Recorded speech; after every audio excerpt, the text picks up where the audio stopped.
You're listening to Trek FM.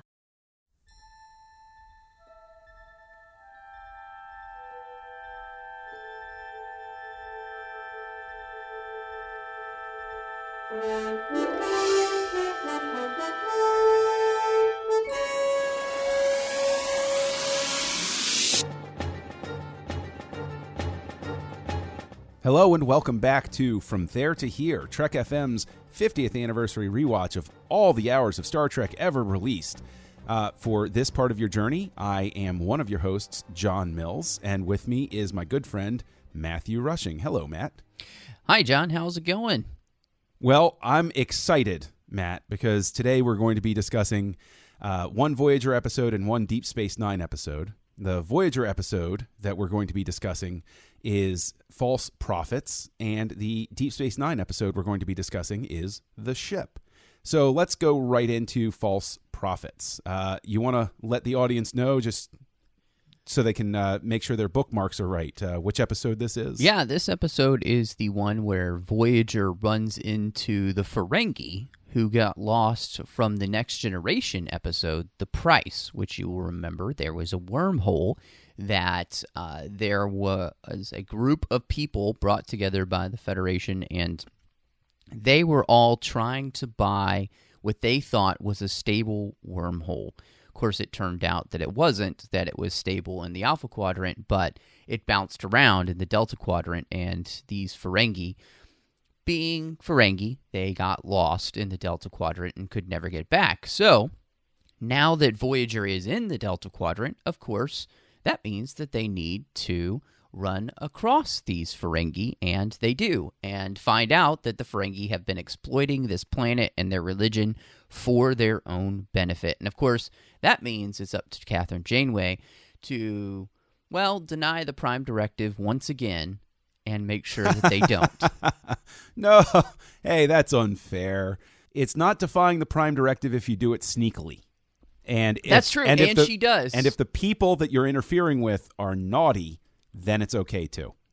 But that, you know what though, that's really interesting that you come at it, because that was the thought that I had as well while I was watching the episode. Like this, I understand why they step in, because the Ferengi are an outside influence and they're sort of course correcting the culture. But well, and Janeway does make an interesting point in the episode that in some ways the Federation are somewhat responsible for this happening. They did sponsor the talks, so they have played some part in it. So now she does feel responsible to clean up the mess. So it's not an awful violation. Yeah, I mean, it's not Kirk level awful Prime Directive violation here. No, I mean that was actually a few episodes ago that we talked about, and will be in later episodes when we talk about. So it happens. The Prime Directive is, rules are meant to be broken, right, or something like that. But I'm pretty sure that is crocheted on one of Janeway's pillows. Yeah. I'll just go ahead and say it. I thought this was a cute episode. It was fun. I thought that it was a clever callback to longtime fans, but the episode works whether you saw that Next Generation episode or not, which I think is, when you have callback episodes, it's very easy to fall into the trap of it only works if you're a longtime fan. But I think that this would work even for somebody who just came into Voyager, right, if they're brand new at it. And so that's a huge strength. I think that there's some cute humor with it, and I enjoy seeing Neelix dressed up as a Ferengi. That was very, very clever. Yes, I actually really enjoy that too. I think you're right on target with this episode, that it is a great way to have a lot of fun. And the fact that they're actually paying homage to a Next Generation episode and using that continuity, I think, is fantastic. Following up what happened to these characters, and doing that thing that Voyager liked to do, which was give you, will they, won't they get home? We know they're not going to get home at this point in season 3, but it still was one of those moments where the crew has the hope that they'll get home, maybe. And, those unfortunate hopes are going to be dashed to pieces on a errant wormhole, but, they at least get the Ferengi out of the Delta Quadrant. So well done, Janeway and crew. Yeah, no, right. And there's something else, like just a random thought that I had with the ending, where there's a test of character, I would say, with Janeway, where it would be very easy to imagine a situation where, desperate to get home, they simply blast the Ferengi out of the way and jump into the wormhole. And they just say, forget them. They're ne'er-do-wells anyway. They don't get to go back home. We do.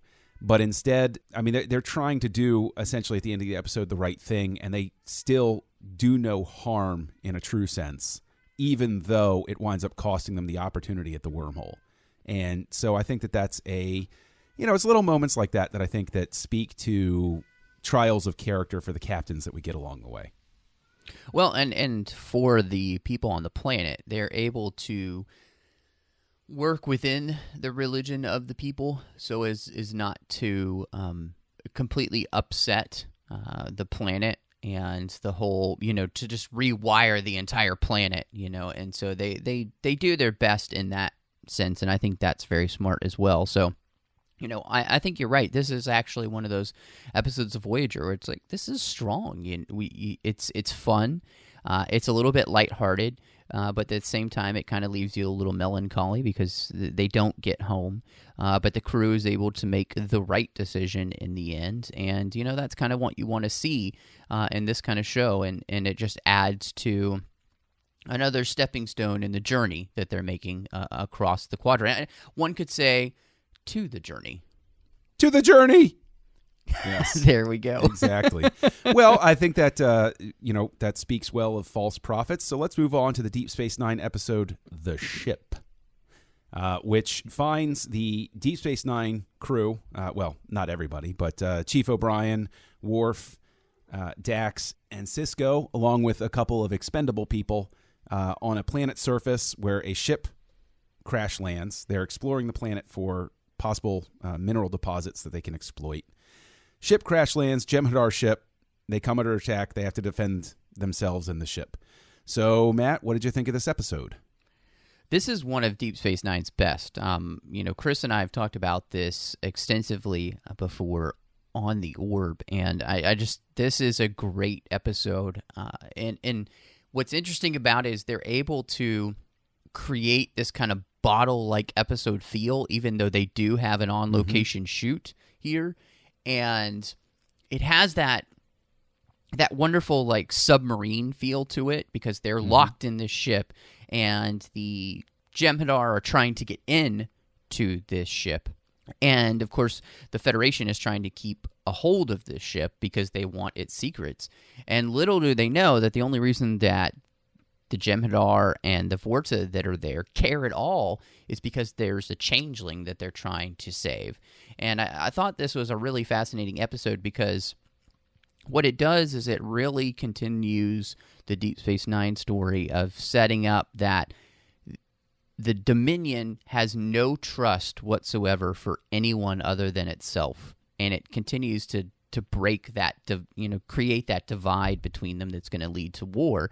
And Sisko even says something to that nature at the end. If you had just trusted us, we would have, let you had the changeling. We had no problem with that. And Kiana, the rather fetching Vorta yes. here, who actually tries to use her sexuality against Sisko, and it doesn't work because, well, he's Sisko, and that thing just doesn't. Sisko is above such considerations, Matt. Exactly. He even says, if you had just trusted us, and she's like, well, how could we trust you? And it continues that divide, and I think it's really genius. So I love this episode. I don't know, John, what did you ended up thinking about it? I love the episode too. Oddly enough, I've discussed it with Chris as well at a Ready Room many moons ago, but it was a wonderful time, and I don't know that I can really add too much to your terrific take on things. Except to say, I will say that there's a character moment in the beginning. One of the things I love most about Deep Space Nine, no lie, everybody loves Worf, everybody loves Dax, everybody loves Sisko. O'Brien as well gets these character moments. And the character moment at the teaser at the beginning of this episode where he uses the excuse of examining a rock to sit down and catch his breath. And he gets called out on it by the crewman that's with him. Munoz, who's like, "Are you Yes, sure you're not yes. just sitting down?" And he goes, I was climbing mountains in Ireland when you were just a baby." And he goes, "Ireland doesn't have mountains; it's just soft rolling hills." And O'Brien's like, "Shut up and keep moving." Like, those are the moments that I really love with O'Brien, and I think that Cole Meany does such a fantastic job of playing those scenes. And it's so, like, on top of everything else on the episode, I get a nice little treat moment like that with O'Brien. Absolutely love it. Well, and of course, they use that to their full advantage in the episode, and it works for some and it doesn't for others. I know, talking to Chris, I don't think this works as well for him, but, Munoz gets hurt, and they've kind of been building Munoz over the last few episodes, and then this is the one where he gets hurt and he doesn't make it. And so it really creates a sense of tension, as that the crew really has something that they want to fight for, not just for themselves to get out of this, but they're trying to save a member of the crew, to which you can tell that they all care for, especially O'Brien. And so I love that added layer. So it's not just, oh, we want this ship, it's, well, we're also fighting for our lives and for a friend's life, and I think that's really special. So, this is a great episode of Deep Space Nine, and it gives us a further look into, what the Dominion cares about, but it also will end up playing out very well because this ship is going to come into play. So later on in the Dominion War. So Deep Space Nine never does anything by accident, it seems like, because they end up using it. And so that's one of the most wonderful parts of the show, and that's what makes this, I think, you wouldn't think about it, but it becomes kind of a pivotal episode for the series. Yeah, agree. Well, that's been False Prophets and the ship. Matt, if anybody wants to share their thoughts with you, where can they find you? Oh, you can find me all over the place. One of the best places is Twitter at MattRushing02. You can also find me here on the network with Chris Jones talking about Deep Space Nine and the Orb. And then I'm on Literary Checks with Bruce and Dan, where we're talking about the books and the comics of Star Trek. We talk to the authors as well, so it's a lot of fun. Make sure you check that out. And, of course, I do our General Geek Show, the 602 Club, talking about all things geeky beyond Star Trek. So please check that out. It's a real joy to be able to do. And then there's this show that I do with you, John, called Aggressive Negotiations, and that's a Star Wars podcast, and you can find that on iTunes under Aggressive Negotiations. It's a lot of fun, so I hope everybody will check that out as well. But you're a lot of places, too. Well, I sure am, Matt. Aside from Aggressive Negotiations, which you mentioned, I'm here on the Trek FM network with Mike Schindler, co-hosting Stage 9, where we continue our delectable journey through the works of Trek creators when they're not creating Trek. And I'm also on Words with Nerds with my pal Craig. And if you want to find me online, look for the username Kessel Junkie. I'm around. I'm like the ghost of Tom Joad. I'll be there. So outside of that, until next time, everybody, we look forward to seeing you on From There to Here. And we will be back next time to discuss the episodes Remember and Looking for Parmach in All the Wrong Places.